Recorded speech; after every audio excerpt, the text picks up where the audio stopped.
And if you're looking for people's fundamental motivation, that's it. They want to be invisible and they want to be left alone.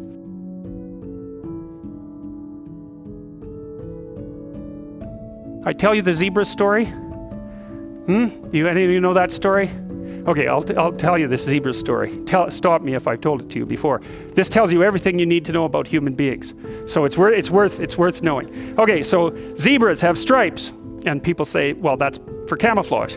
And then you think about that for 2 seconds and you think, that's a really stupid theory because lions are camouflaged and they're like golden like the grass. And zebras are black and white. So you can see a zebra 5 miles away. It's like, there's a zebra, it's black and white. So the whole camouflage thing, that's just not working out so well as a hypothesis.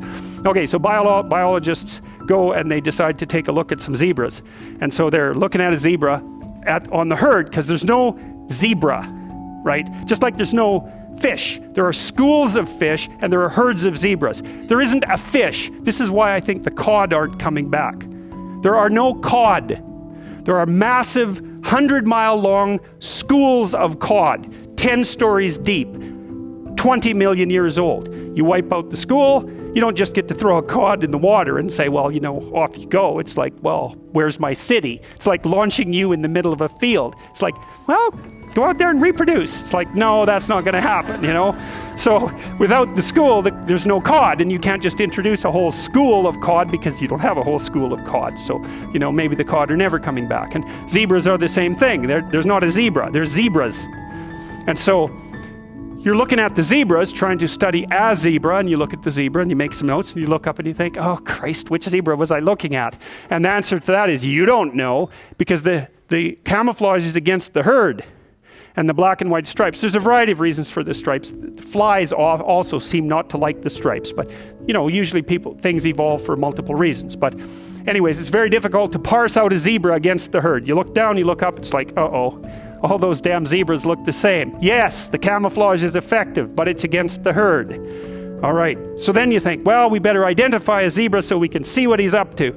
So then you take your Jeep, and a can of red paint and a stick with a rag on the end of it, and you drive up to the zebras and you paint their haunch red a little bit, put a nice red dot on their haunch, or maybe clip their ear with a cattle clip. And then you stand back and you think, hey, I'm pretty smart, now I'm going to watch that zebra. So what do you think happens to the zebra?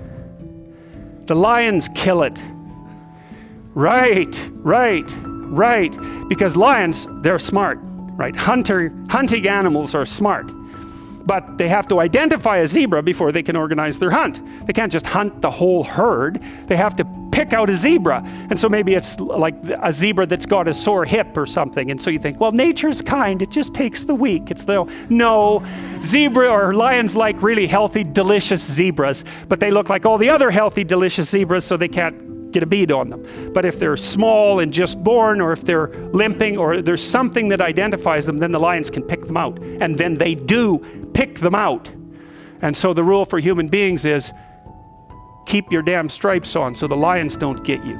And I'm telling you, man, if you want to remember one thing from my class about human motivation, that's a good thing to learn. People camouflage themselves against the herd, and they like to be in the middle of the herd, which is what fish do, by the way. If you have a big school of fish, the smart, healthy, large fish are in the middle of the school. Because you know what you call fish on the outside of the school? Bait. Right.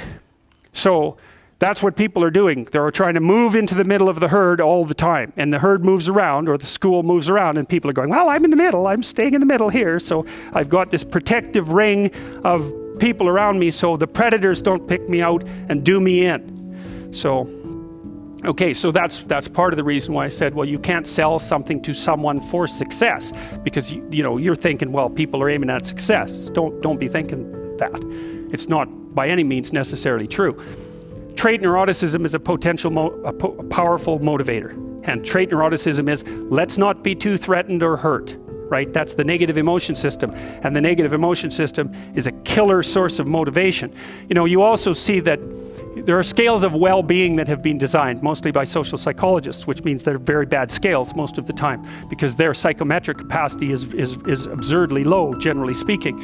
So what you find with scales of well-being, sometimes they're talked about as scales of happiness even, is that people aren't after happiness, they're after not hurting. It's not, so they don't want to be extroverted and enthusiastic, right? And bubbly and full of smiles and laughter. That isn't what they mean by I want to be happy. What they mean is I don't want to be anxious or in pain. And so well-being scales tend to be something like emotional stability plus extroversion. But the big loading is on emotional stability, the reverse of neuroticism. You want to avoid suffering. You don't want to be happy. You want to avoid suffering. And one way to avoid suffering is not to let the lions gnaw on you. And one way of doing that is to stay in the middle of the damn herd. And so, I'm not being a smart aleck about this. I understand why people do that. There's real danger to being visible. There's real danger in being visible. Now, you might be successful if you're visible, but you also might be dead. And if you're looking for people's fundamental motivation, that's it. It's they want to be invisible and they want to be left alone.